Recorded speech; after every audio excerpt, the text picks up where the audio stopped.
शाम के करीब 4 बजे का वक्त हो रहा था और बारिश बहुत ही जोरदार बरस रही थी।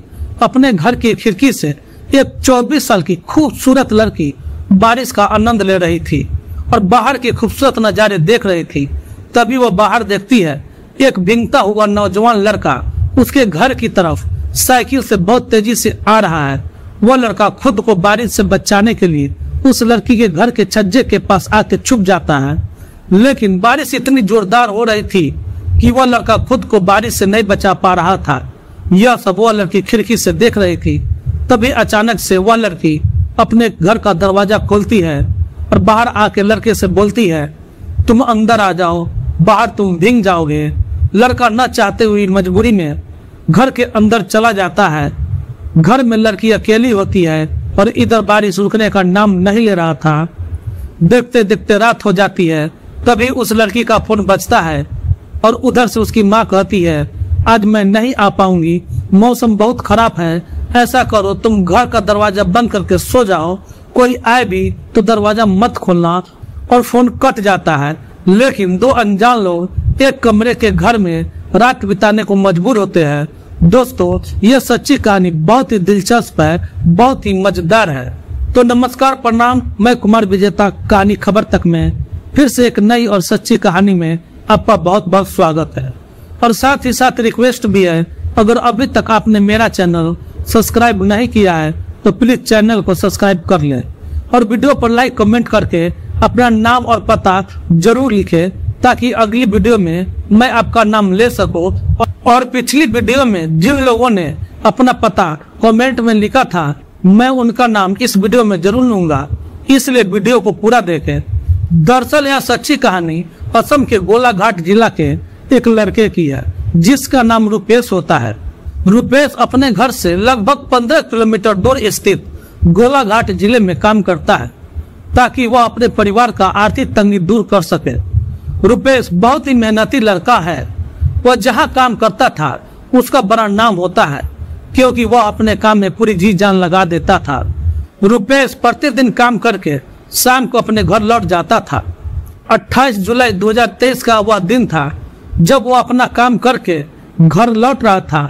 बीच रास्ते में बहुत जोरदार बारिश होने लगती है।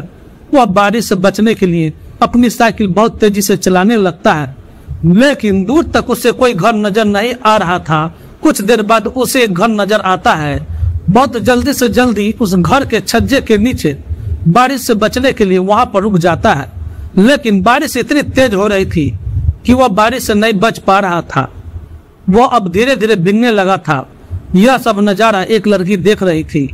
यह घर उसी लड़की का होता है जिस घर के नीचे रुपेश उनका था। इस लड़की का नाम दिव्या होती है। दिव्या उस लड़का को देखकर मुस्कुरा रही होती है, लेकिन दिव्या को उस लड़के पर दया आ जाती है। फिर दिव्या उस लड़के से बोलती है कि घर के अंदर आ जाओ, बारिश बहुत हो रही है और बारिश इतनी जोरदार है कि तुम घर के छज्जे के नीचे खुद को भीगने से नहीं बचा सकते। लेकिन रुपेश सोचता है ऐसे किसी अनजान के घर में चला जाए।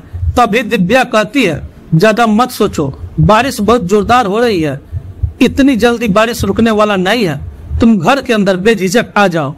रुपेश न चाहते हुए भी घर के अंदर चला जाता है। बारिश मानसूनी थी और साथ ही साथ तूफानी हवाएं भी चल रही थी।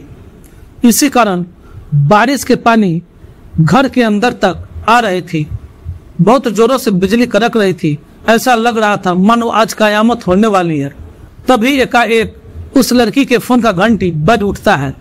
लड़की फोन उठाती है तो उधर से फोन पर लड़की की माँ होती है और लड़की की माँ दिव्या को बोल रही थी, बेटी आज मैं घर पर नहीं आ पाऊंगी, क्योंकि मौसम इधर का बहुत खराब है और बहुत ही ज्यादा बारिश हो रही है। तुम्हारे तरफ का मौसम का क्या हाल है? तो दिव्या बोलती है, इधर का भी मौसम का हाल भी वैसा ही है। फिर उसकी माँ कहती है, ऐसा करो तुम जल्दी से खाना खाकर दरवाजा बंद कर लो और सो जाओ, क्योंकि तुम घर पर अकेली हो। अगर कोई घर पर आए भी तो तुम दरवाजा मत खोलना। इतना कहते ही फोन कट जाता है। इन सब बातों को सुनने के बाद रुपेश उठकर जाने लगता है, लेकिन दिव्या उसे रोक लेती है और कहती है, बाहर क्यों जा रहे हो? बाहर तो बहुत बारिश हो रही है, तुम भीग जाओगे, तुम अंदर ही रहो और दरवाजा बंद कर लो। दोस्तों रुपेश दरवाजा बंद कर लेता है और अंदर का माहौल शांत हो जाता है, लेकिन दोनों के दिलों में हलचल होने लगती है। रुपेश का नजर जब दिव्या से टकराती है तो रुपेश दिव्या से पूछता है, क्या इस घर में कोई और नहीं है? दिव्या कहती है, फिलहाल कोई नहीं है, लेकिन मेरी जो माँ है वो आने वाली थी, लेकिन इतने खराब मौसम में शायद आज उनका घर आना मुश्किल दिख रहा है। दोस्तों शाम के 4 बजे बारिश शुरू हुई थी। देखते ही देखते 8 बज जाते हैं। चारों तरफ अंधेरा ही अंधेरा हो जाता है। अंधेरा होने के बावजूद भी रुपेश सोचता है, अगर किसी ने देख लिया तो क्या समझेगा। मौसम और अधिक खराब होते जा रहा था। बारिश रुकने का नाम नहीं ले रहा था। अब रुपेश सोचने लगता है, शायद दिव्या को मेरा यहाँ रुकना अच्छा नहीं लग रहा है, इसलिए वह उठकर जाने लगता है। तभी अचानक दिव्या उसका हाथ पकड़ लेता है और कहती है, कहाँ जा रहे हो? इतनी बारिश में बाहर जाना ठीक नहीं है। ऊपर से इस सुनसान रास्तों में, पहाड़ी रास्तों में रुपेश दिव्या की बातें मान जाता है और रुक जाता है और फिर दरवाजा बंद कर देता है। तो उसके बाद दिव्या रुपेश के करीब आ जाता है। दोनों एक दूसरे के और करीब आ जाते हैं। दोनों एक दूसरे में खो जा रहे थे।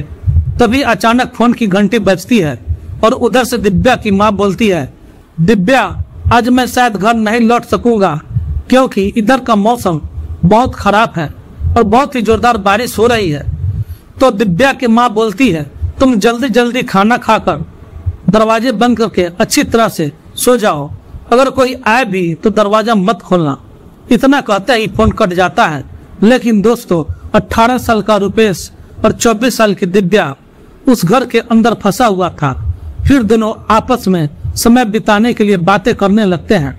देखते देखते रात के 9 बज जाते हैं, लेकिन बारिश रुकने का नाम नहीं ले रहा था। उसके बाद दिव्या बोलती है, तुम अपनी साइकिल भी घर के अंदर ले आओ, लगता है आज बारिश नहीं रुकेगी। रुपेश अपना साइकिल घर के अंदर ले आता है तो दिव्या बोलती है, तुम्हें भूख भी लगी होगी और मैं भी दोपहर के बाद कुछ नहीं खाना खाई हूँ। दिव्या पहले चाय बनाकर रुपेश को देती है और फिर वह खाना बनाने के लिए चली जाती है। जब खाना बन जाता है फिर दोनों खाना खाकर एक ही बिस्तर और एक ही कमरे में सोने के लिए चल जाते हैं और फिर दरवाजा रात भर के लिए बंद हो जाता है। दोनों बिस्तर पर एक दूसरे से बात करते करते कब एक दूसरे की बाहों में खो जाते हैं, पता ही नहीं चलता है। कब रात बीत जाती है पता ही नहीं चलता है। सुबह होने वाला ही होता है, तभी दोनों की आंखें खुल जाती है और रुपेश दिव्या सोचते हैं किसी को हम लोगों के बारे में खबर लग जाए। जल्दी जल्दी उठता है और वहां से जाने लगता है, क्योंकि उसे लग रहा था कहीं कोई उसे देख लिया तो लोग क्या कहेंगे। और इसीलिए रुपेश साइकिल उठाता है और हल्की बारिश में ही घर निकल जाता है। जब 2 दिन के बाद बारिश रुकती है तो रुपेश अपने काम पर फिर से चला जाता है। लेकिन रुपेश को अब अपने काम में मन नहीं लगता है, क्योंकि वह दिव्या के ख्यालों में खोया रहता है और उन खूबसूरत पलों को याद करते रहता है। और इधर दिव्या भी इसी का बेसब्री से इंतजार कर रही होती है, क्योंकि रुपेश ने दिव्या को बताया था वह प्रतिदिन सुबह 8 बजे इधर से जाता है और शाम के करीब 4 से 5 बजे घर लौटता है। दिव्या रुपेश का सुबह से इंतजार कर रही होती है। तभी कुछ दूर पर रुपेश आता हुआ दिखाई देता है। दिव्या के चेहरे खुशी से चमक उठते हैं। वह रुपेश को रुकने का इशारा करती है। रुपेश रुक जाता है। उसके बाद दिव्या उसे घर में अंदर आने को बोलती है। रुपेश अपना साइकिल बगल में लगाकर घर के अंदर जाता है। जैसे ही रुपेश घर के अंदर जाता है दिव्या उससे लिपट जाती है और कहती है, मैं तुमसे बहुत प्यार करती हूँ, मैं तुम्हारे बिना नहीं जी सकती, मैं तुमसे शादी करना चाहती हूँ। इतना सुनने के बाद रुपेश बोलता है, मैं भी तुमसे बहुत प्यार करता हूँ। लेकिन फिर रुपेश बोलता है, मैं बहुत गरीब लड़का हूँ, मेरे पास पक्का का घर भी नहीं है, मुझे घर बनवाने में 1 साल लगेंगे, उसके बाद मैं तुमसे जरूर शादी करूंगा। तब दिव्या बोलती है, इतने दिनों में तो तुम मुझे भूल ही जाओगे। रुपेश कहता है, ये कभी नहीं हो सकता, क्योंकि मैं तुमसे सच्चा प्यार करता हूँ। दोनों का प्यार परवाना चढ़ चुका होता है और यह मिलने जुलने का सिलसिला चलता रहता है, क्योंकि दिव्या का घर एकांत में होता है। लेकिन अगल बगल के कुछ पड़ोसी होते हैं, वे लोग दिव्या और रुपेश के बारे में पता कर लेते हैं कि इन दोनों का रोज मिलना जुलना होता है। वे लोग दिव्या के माँ से दिव्या की शिकायत करते हैं। जब उसकी माँ बात सुनती है तो हैरान रह जाती है और दिव्या से पूछती है, तुम मेरे ड्यूटी जाने के बाद यह सब क्या कर रही हो?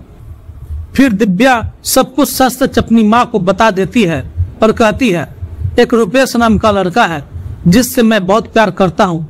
वह मुझसे शादी करना चाहता है और मैं भी उससे शादी करना चाहती हूँ। तो उसकी माँ बोलती है, ठीक है, अगर ऐसी बात है तो तुम उस लड़के से मेरी मुलाकात कराओ, मैं उससे कुछ बातें करना चाहती हूँ।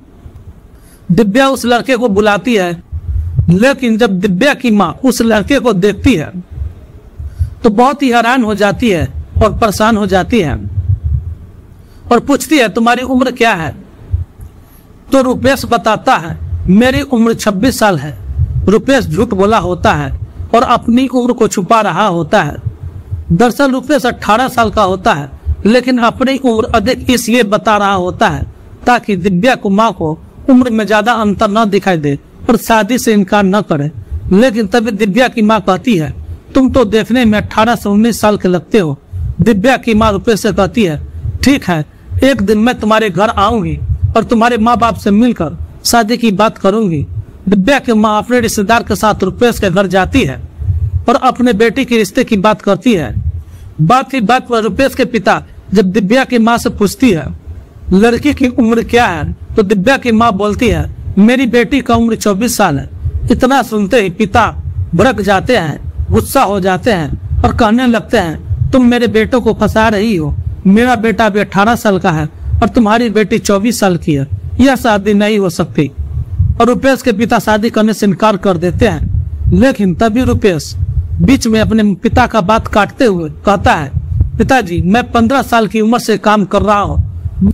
मैंने भी दुनिया देखी है और मेरे लिए क्या सही है क्या गलत है मैं भी जानता हूँ। मैं दिव्या से शादी करूंगा और जरूर करूंगा, क्योंकि वह मुझसे बहुत प्यार करती है और मैं भी उससे बहुत प्यार करता हूँ।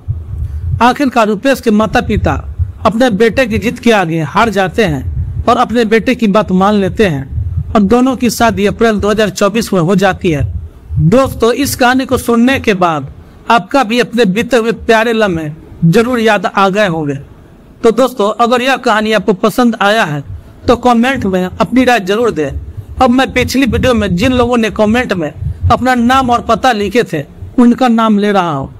गोरखपुर से अवधेश कुमार, पटना से प्रभात जी, लखनऊ से मोहम्मद जावेद, कोलकाता से मोहम्मद आरिफ, इंदौर से कुमार विश्वास और भागलपुर बिहार से चंदन जी। तो दोस्तों, फिर मिलेंगे एक नई वीडियो में एक नई सच्ची कहानी के साथ। जय हिंद, जय भारत।